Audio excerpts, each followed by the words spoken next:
hastalıklarla uğraşabilir hale geldik. Daha karmaşık ameliyatları yapabilir hale geldik.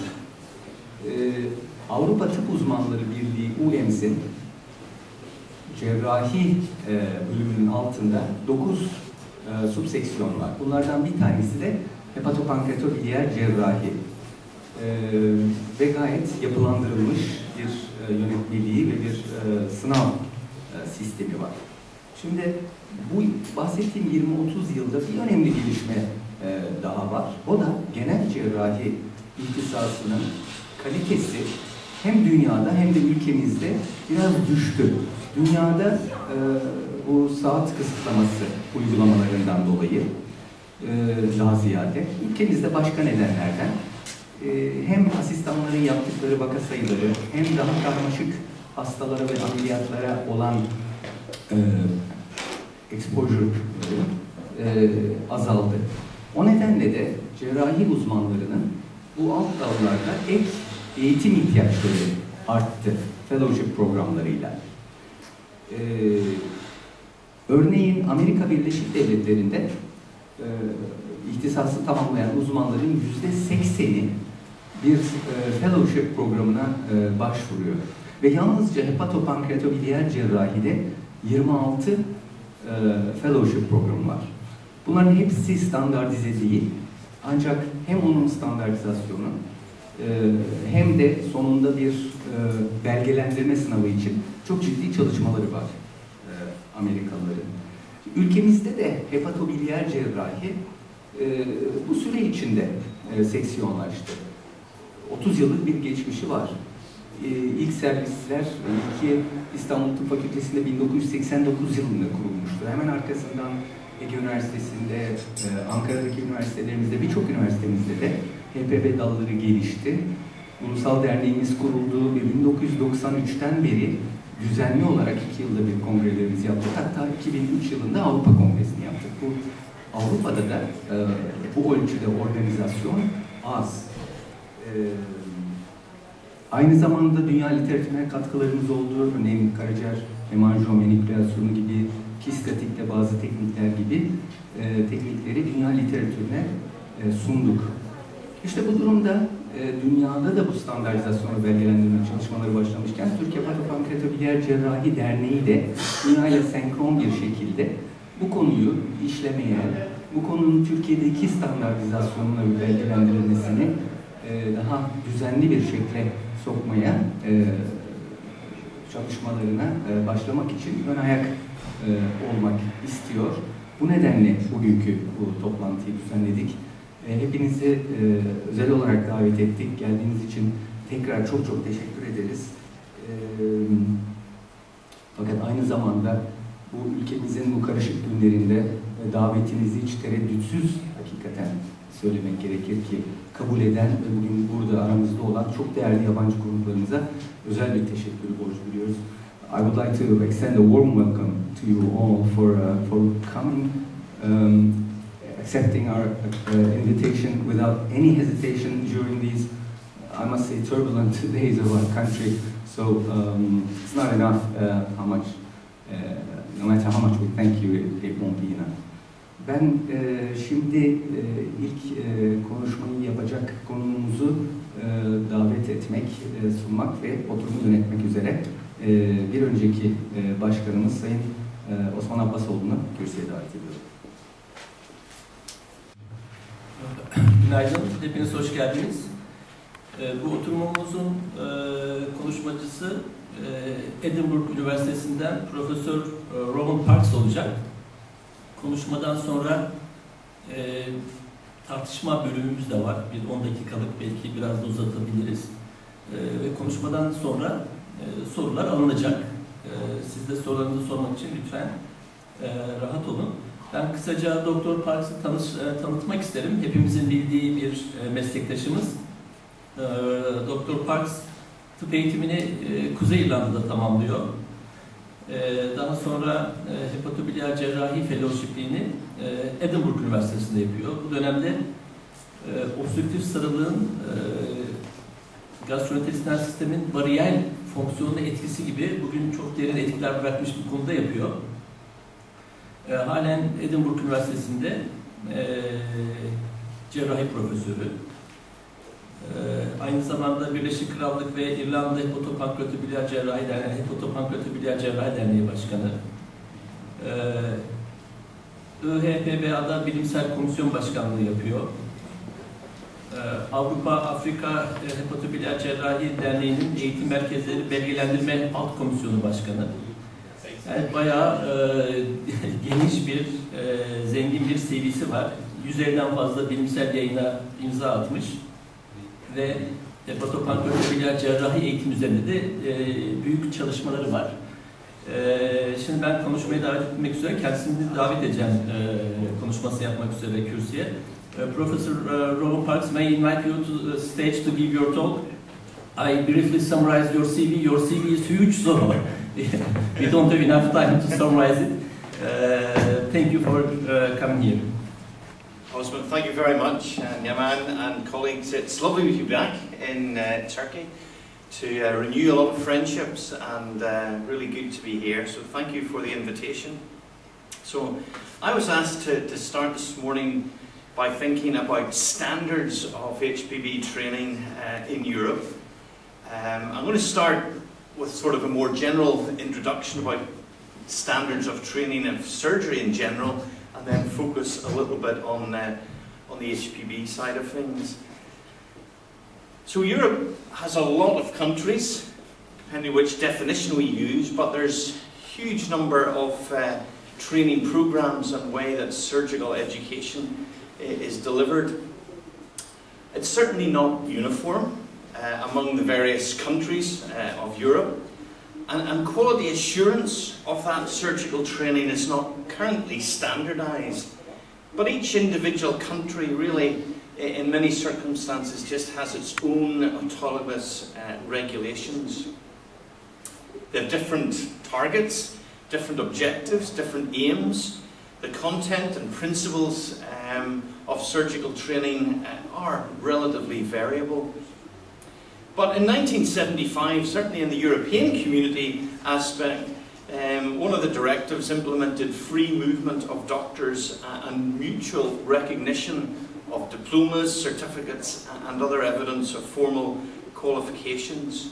And there's certainly been a lot more movement between geographical and political boundaries, and that has led to a mutual recognition that there needs to be some understanding and some, at least, basic common standards to harmonise education and training. Now, I had a research fellow last year that looked into some of the aspects of differences in surgical education and training across the world. She focused on Australia, New Zealand, North America, Canada, Canada, the States, and also Europe.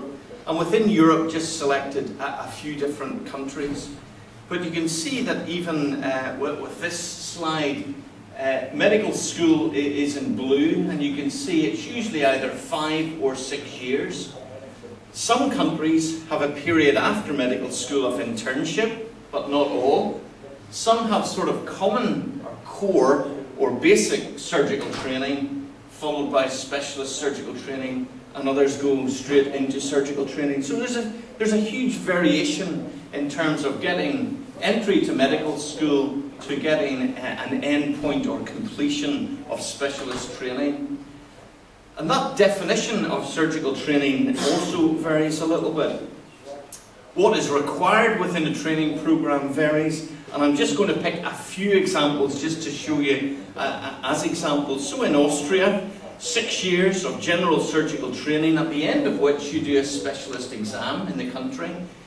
Trainees and specialists in general surgery would be expected to have 400 operations in their logbook, and after that 6 years you can go on and do an additional 3 years of subspecialty training, which includes things like cardiac, orthopedics or vascular surgery after general surgical training.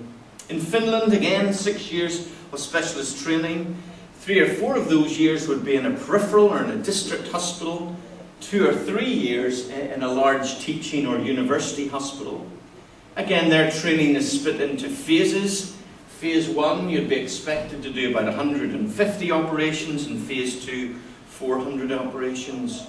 There's compulsory courses, nationally organised courses, and you have to attend 2 of these, have 1 publication, but no requirement for an exam. In France, 5 years of training. It's described that you have to attend 250 hours of lessons. You do 8 6-month placements or semesters. You have to do a research project and write up a research thesis. Even in France, there isn't a national standardised exam. It's a regionally based exam. But you can, after your training, go on and do a subspecialty diploma, such as in visceral and digestive surgery. In Germany, you do 2 years core, which includes either ward-based surgical work, emergency department work, intensive care, and then you go into 4 years of specialty training and you have a state exam. Greece, again, that includes gynecology and urology, orthopedics and plastics as part of your general surgical exam, and in this program you do oral and written exams. Italy, again, 6 years. You have to do 50 major procedures, but as a trainee, as a resident, only 15% of those you do as the first surgeon. 120 intermediate type operations, 250 operations, and these are the ones that a trainee would be expected to do as a first surgeon. In addition, you have to do 200 hours in the emergency department and be competent at the assessment of critically ill patients. Sweden, again, includes research and presentation at national or international meetings, as well as 12 compulsory modules or courses. No exam, but you have to be certified at the end of training. So you can see already that there's a huge variation on the content, on the requirements to complete surgical training. And that's before we get on to consider HPB training. Huge variation across Europe. Now I'm based in the UK, so I know a little bit more about it, and again, just to outline the UK. You'll have noticed from the very first graph that I showed that it had the longest training programme, is probably recognised as having the longest training programme in the world, never mind in Europe. Medical school is usually 5 years, but some of the universities now are moving to a 6-year programme. You've then 2 years of generic training, what we call foundation training, rotating through various specialties: primary care, secondary care, mental health, medicine, surgery, a whole variety of programs. And then you go into either general practice, primary care specialist training, what we call run-through training, or most of the training programs are split into 2 phases. Core training, so that would be 2 years of core surgical training, and then it's usually 6 years of specialist training before getting a certificate of completion of training and being eligible for a faculty position or a consultant appointment in the UK. There are 11 recognised surgical specialties in the UK, recognised by our regulator, the General Medical Council. So they approve the curricula and the standards for each of these 11 surgical specialties. What we're going to focus on now is general surgery, one of those 11. And general surgery in the UK, as in most countries, is a very broad umbrella. But within that, there are areas of special interest, and we'll come back to those. At the end of the training programme in the UK, you sit an exit examination known as Fellowship of the Royal College of Surgeons. And within that exam, you can actually select a special interest area. At the time where you get your Certificate of Completion of Training, the CCT, the benchmark is that you should have the ability to manage an unselected emergency general surgical take, to take out of hours referrals and be able to manage those independently. That is the standard that is applied, and to be signed off by your supervisors, you have to have those clinical competencies. Now, at present in the UK, there is no regulation that requires you to have accreditation in anything other than general surgery.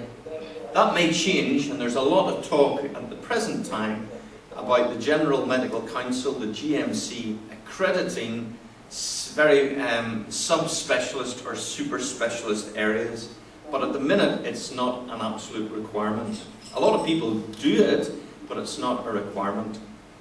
So these are the areas of special interest within general surgery that any resident can select. Upper GI surgery, esophageal, well, upper GI surgery, colorectal or lower GI surgery, transplantation, breast surgery, and endocrine surgery. There's also some other areas that are in the curriculum, in the syllabus, but are less well defined, including military surgery, the general surgery of childhood, remote and rural surgery, and academic surgery, and you can select elements of these. But within upper GI surgery, you can also have a particular interest or focus in esophagogastric surgery, in bariatric surgery, in HPB surgery, or just in liver surgery, or just pancreatic surgery. So you can develop those interests, but still the exam will be in general surgery and cover everything. But you can have an interest and have a focus on some of these areas as you come through your training. And this would be a typical program, 2 years of core or basic surgical training, and then 6 years of specialist training, usually split into an intermediate stage and a final stage. In these final 3 or 4 years, if you do breast, endocrine or transplant, you're usually tracked to have a program that's weighted towards these. But for the abdominal or visceral types of surgery, you would probably have 4 years where you could get a mixture of upper GI, lower GI, or HPB, esophagogastric type programs. And this can be individualized for each resident based on their interest. So in the UK, these are the requirements for CCT, and you can compare these to the other European countries I mentioned earlier. So you have to have done 6 years of specialty training. You have to pass the exam, the Fellowship of the Royal College of Surgeons. You need to have 6 annual reviews of competency progression. ARCP is our abbreviation. Annual reviews of competency progression as judged by your supervisors. And that's a fairly formal process done each of the 6 years. And you have to have 6 of those. If any of them are unsatisfactory, you may have to repeat a year. You have to have documented 30 case-based discussions, 10 of emergency cases, 10 in the area of your special interest, so that could be HPB, and 10 other general case-based discussions where you've sat down with your supervisor and talked through the management, investigation and treatment of various conditions. You need to have 1,600 cases in your logbook. That's 2 or 3 times what a lot of other European countries expect. If you select upper GI as your specialist interest, you have to have done 35 major resections as the primary operator. So if that was HPB, you'd have to have done 35 major procedures and 110 laparoscopic cholecystectomies. You have to have 3 publications where you are the first author and given 3 national or international presentations. You have to have done 3 audit or quality improvement projects. You have to have done a training the trainers course and be involved in teaching either of juniors or of medical students. And you have to have done a management course or have a role in management, such as organising the out-of-hours rota. So those are the requirements when you get to the end of training that you have to have completed and be signed off in the UK. So if we summarise this, and again this is from my research student who looked at this across Europe in blue, the UK in red, and some comparative data from the United States. In terms of operative experience, at the time of completion of surgery across Europe, on average, most, and this was a survey of residents from across Europe, so actually taking survey data from individuals who had got to the end of their training. On average, they'd done just about 100 operations as the primary surgeon. In the UK, that was over 300. The primary surgeon as a supervised, so doing the procedures under supervision, but still as a primary surgeon, probably close to 250 in Europe, in the UK approaching 500, and then you can see the number assisting. And what I thought was fascinating in the US, significantly less experience than even most of the countries across Europe. So what about the UMS? Many of you will have heard of the European Union of Medical Specialists. And how does that fit into helping this standardisation, helping this benchmarking, helping promote excellence in education and training? Well, there's many countries involved, but Turkey is certainly part of that. It was established in 1958 with initially only 6 countries. It now has, I believe, 37 member countries. Shortly after its establishment, it developed specialist sections to start taking these standards of education and training forward. There are now 43 recognised specialist sections. And as an organisation, it represents 1.6 million specialists across Europe. It not only sets the standards for education and training, but also for healthcare practice. And since 1999, it provides an accreditation mechanism for any CME activities, such as conference or running courses. It gives the approval or accreditation for such courses and meetings. And this is how it operates. It has a council composed of representatives from 37 national medical associations. It has an executive, a managing office, and then has various sections and boards, working groups and standing committees, including standing committees on CME, on postgraduate training and on quality assurance. So in simple terms, what about surgery? Well, there's the section of surgery, there's then the European Board of Surgery, and then the various divisions. And Xavier, who you'll hear later, is very significantly involved in all of these. So what are the objectives of the section of surgery? It's certainly about standards in surgical training and harmonisation across the region. Talking about the standardisation of the certificate of completion of this specialist training, certainly wants to promote continuous medical education and in the quality control of surgical practice, really to, if you like, promote the interests of the profession across Europe, but also to ensure high standards of care for our patients.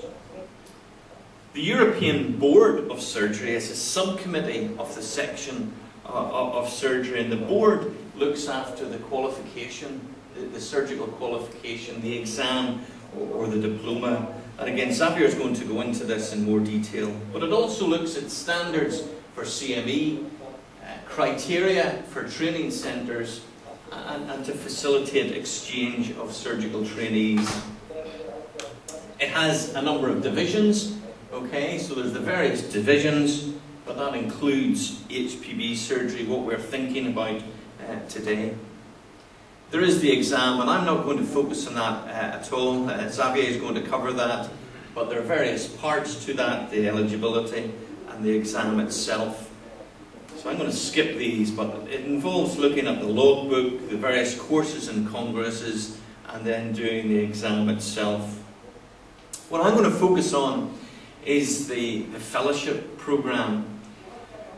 So for some time, the IHPBA, that's the International Hepatopancreaticobiliary Association, has had a fellowship registry. The EAHPBA, which we have President here, Martin, and Xavier and myself very much involved in the EHPBA, are one of the regional associations within the IHPBA. The other regions being the Americas, both North and South America, and the Asia-Pacific region. So 3 regions of which the European and African is a fairly major contributor. And so the registry is literally that. It's a registry of fellowships which is now harmonised between the International Association and the European and African Regional Association. But that is what it is at the minute. It is a fellowship registry. And if we look across our region, the European and African HPBA region, this is what's currently listed on the website. 5 international fellowships recognised in France. There's one in Greece, in Ireland, in Italy, a couple in the Netherlands, now in Qatar, fairly new ones, Switzerland. And we have now one in Turkey that Yaman has registered and is listed now on the website. And in the UK, there are about 17. So that's the sort of flavour of what's on that registry. For your interest, across Asia Pacific, you can see Australia, India, quite a few, Malaysia, New Zealand, Pakistan, Philippines, Singapore, South Korea, and the Americas, South America, Argentina, Brazil, Canada, Mexico, Peru, and there's a whole host in the United States. They've got a very formalised fellowship programme. So where EHPBA are starting to go with this, and again Xavier has been leading this, is to take forward, rather than just having a registry, which is all it is, it's information for trainees wanting to go and spend time in a specialist unit. They can go to the website, look up which centres, which units have a fellowship and then apply. We're almost wanting to take that a step further now and consider accreditation of training centres. So what does that mean? Well, EHPBA strives to promote high quality education and training. That's high standards with respect to the trainee, the resident, which can be recognised by passing an examination focused on HPB, but also high standards and quality standards with regard to how that trainee or that resident gets their training, the training environment and centre accreditation. The only, or one of the stipulations or requirement is that the director of the training programme or the host of the fellowship must be an EA-HPBA member. The proposed process will involve 3 steps. First step being a self-assessment, we'll come back to that in a minute. If needed, an audit or inspection of the centre, and thirdly, a report based on that. So the self-assessment would be to identify the programme, to describe it, to talk about the educational facilities, the physical space, the environment, the library facilities, the working environment that a resident would have. And then the important section looking at the quality of the education and training. Is it just a service post where you're doing a job, or is there a coordinated schedule of learning, an educational package? Is there access to external educational activities, in other words support to go to courses relevant to HPB surgery, or to go to meetings such as the HPBA meeting or the IHPBA meeting? Are there opportunities for doing research, either clinical research or whatever, but HPB focused? And what responsibilities would be that the fellow be expected to have in terms of management and coordination of clinical activities? You then also have to describe, well, who will be supervising the fellow, who will be looking after their training programme, making sure that they're achieving their learning objectives and working towards the syllabus as required. So who are the supervisors? What's their background? What's their standing in the HPB community? What's their focus on HPB practice? There's also going to be a standard, or expected to be a standard, of clinical workload. If it's going to be an HPB fellowship, there would be expected that there would be an adequate workload. And this would include maybe approximately 60 pancreatic resections a year in the unit, of which the fellow would be expected to do 10 of those. Liver surgery, again, about 60 per year, with 10 of those procedures being undertaken by the fellow. And biliary, about 100 procedures a year, with 20 by the fellow. So there need to be an adequate workload for the training programme to be accredited. There need to be appropriate equipment, in HPB surgery, we do use a lot of technical equipment, and therefore the fellow would be expected to know how to use that equipment. And then involved in other aspects of good quality clinical care, such as morbidity, mortality meetings, multidisciplinary or interdisciplinary meetings, and audit within the unit. So this is all in this self-assessment, an environment, a training program, an institution or a unit wanting to look for accreditation at this standard. This would be the expectations.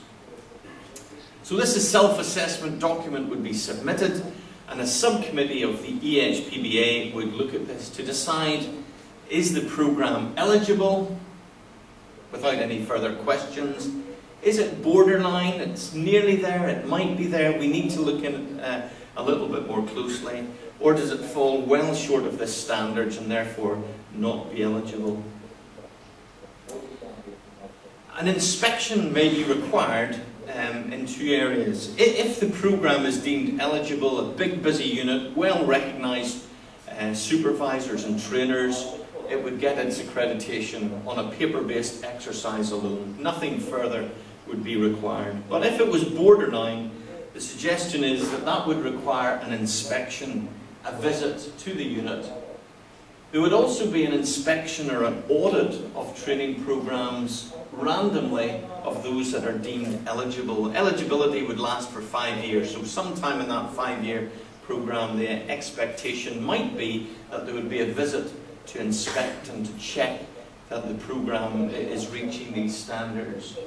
If an inspection or visit was required, there would be 2 members of the EHPBA subcommittee would spend 1 day and see firsthand how the unit works, how the fellow is treated, what type of activity they would do, and that would be documented on a pro forma or a standardised sheet, and if it was felt appropriate, it would be approved or accredited again for 5 years. So in summary, at present, across the domains of surgical training, there is a lot of variability in the European region.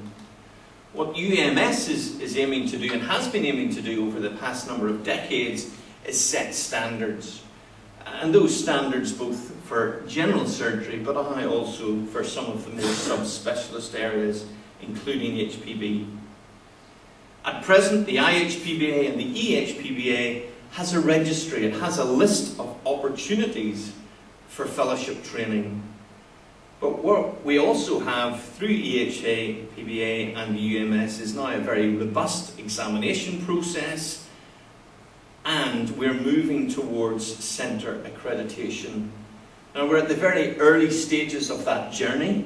This has been talked a lot about over the last 12 months, 18 months or so, Xavier.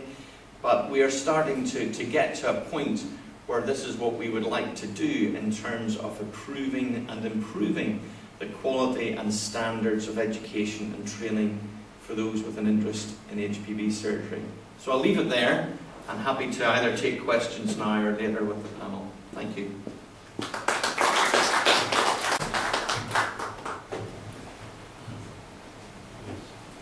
Çok teşekkür ediyoruz Doktor Parks'a. Şimdi bir tartışma bölümümüz olacak. Simultane tercüme imkanımız var. O yüzden sorular Türkçe sorulacak. Sorularınızı ve katkılarınızı bekliyoruz. Evet, sorularınızı ve katkılarınızı bekliyoruz. Buyurun lütfen.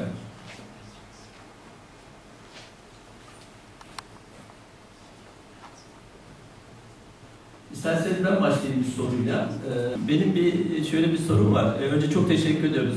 Çok kapsamlı, detaylı ve kompakt bir biçimde bilgileri bize sundu Dr. Parks. Şimdi dünyada ve Avrupa'da hepatopankreatobiliyer cerrahi konusunda çok farklı eğitim sistemleri olduğunu bize çok güzel özetlediniz. Bunların içine de baktığımızda tabii insan ister istemez kendi ülkesindeki sistemlerle de mukayese ediyor. Ve dünyanın diğer ülkeleriyle mukayese ediyor. Bu bağlamda hepatopankreatobiliyer cerrahinin geleceği olarak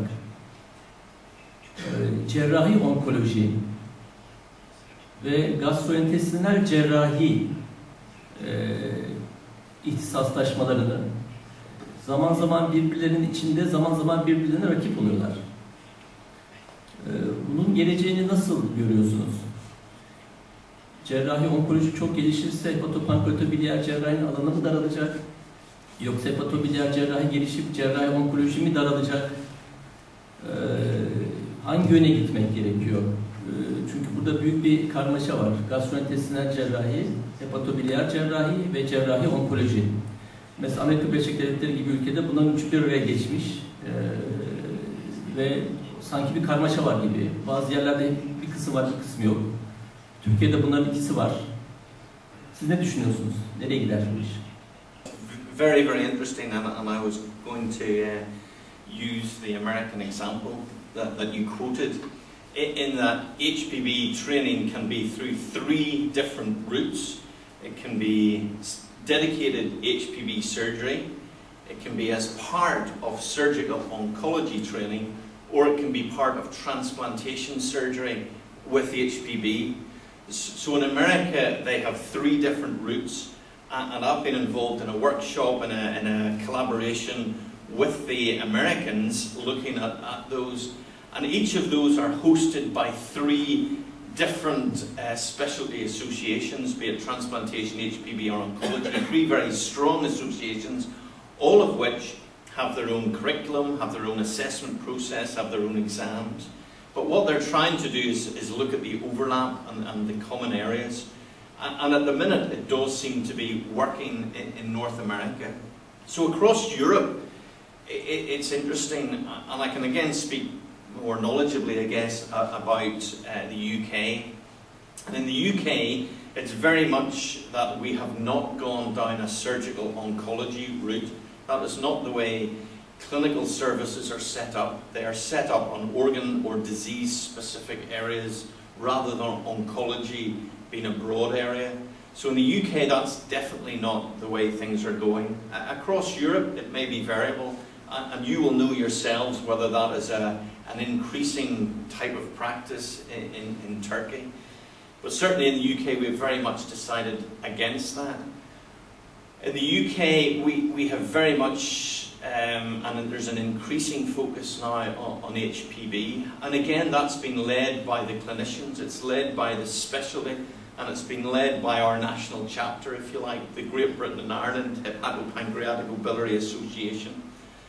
Now, we do work quite closely with our transplant colleagues, but they have decided not to interfere with HPB training, if you like.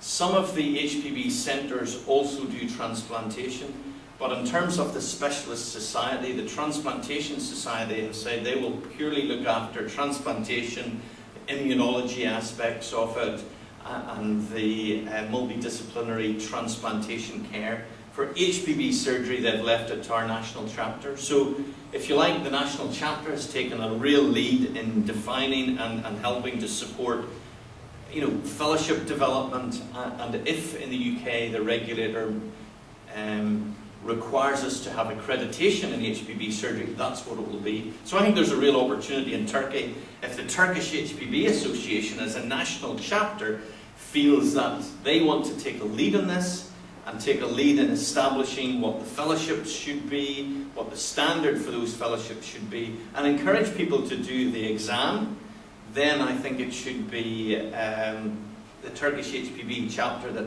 takes the lead in that.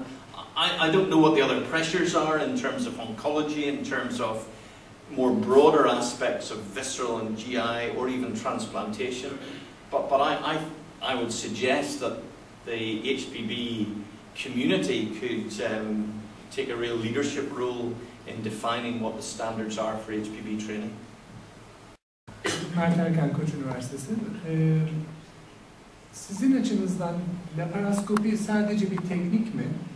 Yoksa eğitimi HPB'nin içinde planlanması gereken bambaşka bir daha geniş eğitim ihtiyacı olan konu? Konuşmanızda laparoskopinin cerrahi içindeki yeri tanımlanmamış durumda. Dolayısıyla genel trendin bu yönde değiştiğini görürken bu yönde de standartları tanımlamak gerekli mi?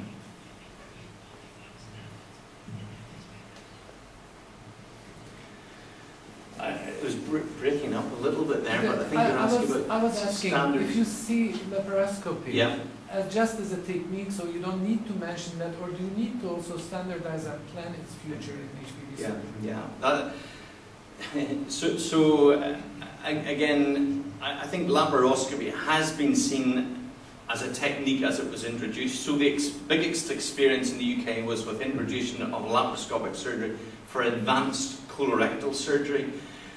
And in the UK, they set up a very structured training program and accreditation process as that was being introduced. Now it's been totally integrated within advanced colorectal specialist training because it's just part of it.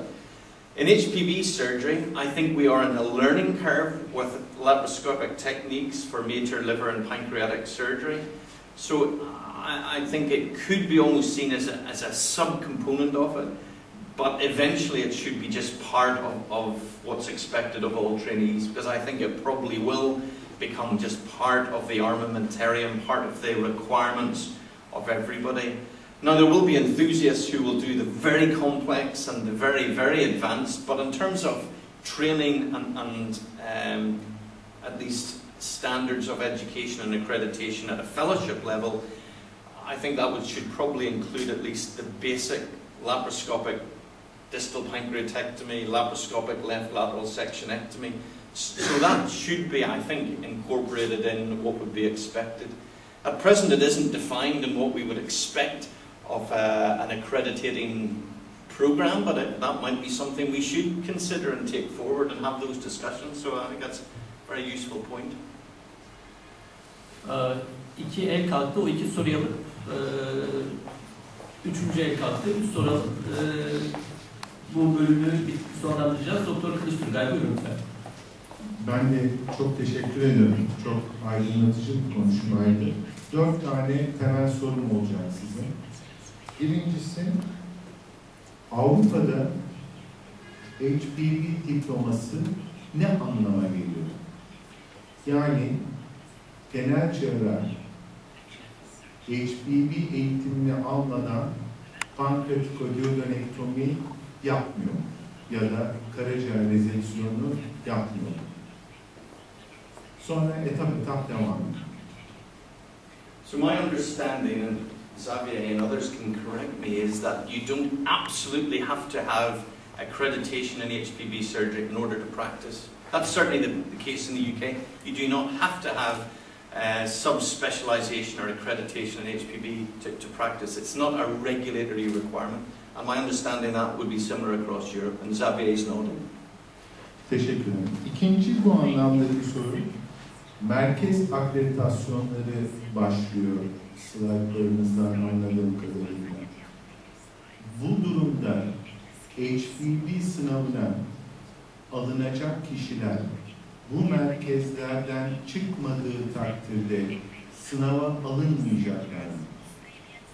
At present, no, and Xavier will probably mention this in terms of how the exam works, but the eligibility criteria at the minute do not mandate you have to come from an accredited training program.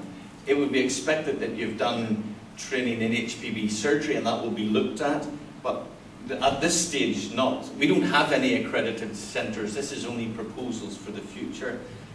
So who knows what it will look like 10 years' time, but at the minute there's no requirement that it has to be an accredited training program. Peki. HPB eğitimi, transplant eğitimiyle sizce bir arada mı olmak durumunda? Bunu şu bakımdan sordum. Karşılama kriterleri içerisinde donör operasyonları ve asiste de edecek olsa nakil operasyonları var liste içerisinde. O zaman bunlar farklı bir merkeze bu aday gönderilerek mi belli bir süre içerisinde alınması sağlanıyor? Yoksa zaten daima bir karaciğer nakli ünitesinde mi bu eğitim veriliyor? Yeah. So in the UK, to use that as the example that I know the detail about, there are 7 multivisceral or liver transplant units. All of those do HPB training, but in addition there are 24 other HPB units that don't do transplantation. As part of my training, I was fortunate enough to work in a transplant unit, and I think that gives fantastic training in terms of the liver side of things. But it is possible to do HPB training without liver transplantation. So I think there should be some overlap, and there undoubtedly will be, but it shouldn't be a mandatory requirement, would be a personal view. Peki, şimdi son kritik soru. Avrupa'da ülkeler bazında gördüğümüz farklı uygulamalar Türkiye'de bizde merkezler arasında var. Bu bize çok ışık verebilir. Nasıl birleştirmeyi düşünüyorsunuz? Yani bir başlangıç noktası oluşturmuşsunuz, kriterleri belirliyorsunuz ve bir sınav koyarak da bir anlam da yüklüyorsunuz. Ama hala Almanya kendi sistemiyle, İngiltere kendi sistemiyle, İtalya kendi sistemiyle devam ediyor. Bununla ilgili bir düşünceniz, geleceğe yönelik bir planınız var mı? Çok teşekkür ederim. Yeah, I think we're on a journey. I think you're absolutely right. Each country has its own legislative framework and requirements, and that's why there are still differences, significant differences across Europe. I think what the UEMS is trying to do is to set the benchmark and to set the standards that is a common language across these different jurisdictions. And that's why, you know, the exam now will, from a resident's point of view, tell them they know and have the knowledge base at a level that is deemed to be a high level and therefore of high standing. And I think this is, all it's doing is promoting excellence, promoting a good and a common standard against a background of very variable and very different standards. So I think we're moving in the right direction, and what UMS is setting out to do is to at least set a benchmark where the different countries can, can judge, and I'm sure Xavier will have other points to make, particularly around the exam and the standard at which it's set. Doktor Kerem el kaldırmıştı. Sonra Sayın Başkan'a söz vereceğiz ve bu oturumu bitireceğiz. Buyurun Sayın Kerem. Mustafa Kerem Ankara. Teşekkür ediyorum sunumunuz için.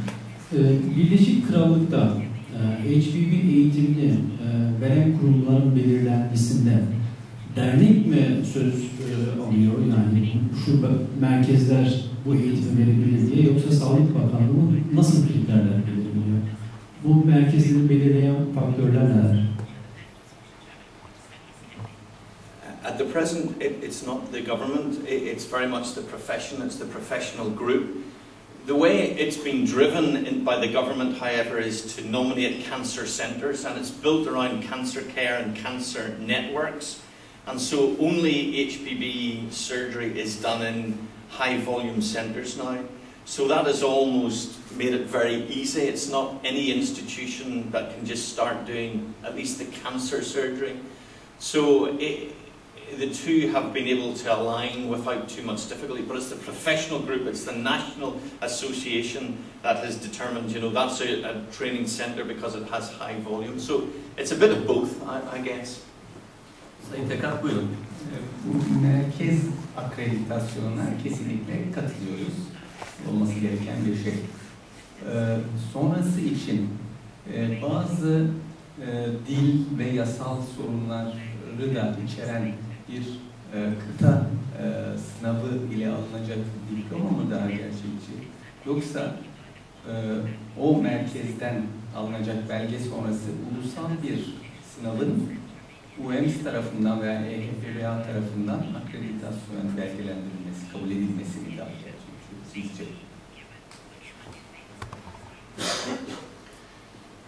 So again, I can use the UK as an example, and a UEMS exam does not have any legal right or does not have any legislative influence. It's just seen as a good thing to do, and for those who do it, it shows that they've got a standard which is recognised across Europe. And again, I'm sure Xavier will say this exam hasn't just been done by people in Europe. People from other regions, from other parts of the world have now recognized it as a standard. And so it's something that the individual or the person can use to say, well, my knowledge base and therefore my training in order to become eligible to sit the exam was such that I can show you this as evidence. But again, in most countries around the world, it still doesn't have a legal standing. It doesn't have it doesn't permit you any different rights. But that's for now. Whether things change in the future, what it's set out to do is at least set a benchmark and set standards. Teşekkür ediyorum. Kapatmamız gerekiyor. Sayın Hocam, bundan sonraki oturumlarda da tartışmalarımız olacak. Orada da devam edebileceğiz. Ben eğer Rowan izin verirse buradan anladıklarımı sizlerle 2-3 cümleyle paylaşmak isterim. Eğer Rowan itiraz ederse de Yo, I love you too. Peki. Şimdi hepatobiliyer cerrahi konusunda benim bu konuşmadan ve tartışmalardan anladığım şu: Avrupa'da ve dünyada bir standart yok. Ülkeler, hatta ülke içindeki farklı kurumlar farklı şekilde eğitimler yapıyorlar. Ve şu aşamada bunların tek şemsiye altında toplanması zor gözüküyor. Ama bu konuda gelecekte bir takım beklentilerimiz var. Hepatopankreatobiliyer cerrah olmak için farklı ülkelerde 2 ile 8 yıl arasında değişen eğitim süreleri var. Yani en az 2, en fazla 8 yıl çalışarak hepatobiliyer cerrah olunabiliyor. Burada 2 yeterlikten söz ediyoruz. Bir kişinin yeterli olması HPB için, 2 eğitim verecek kurumun yeterli olması.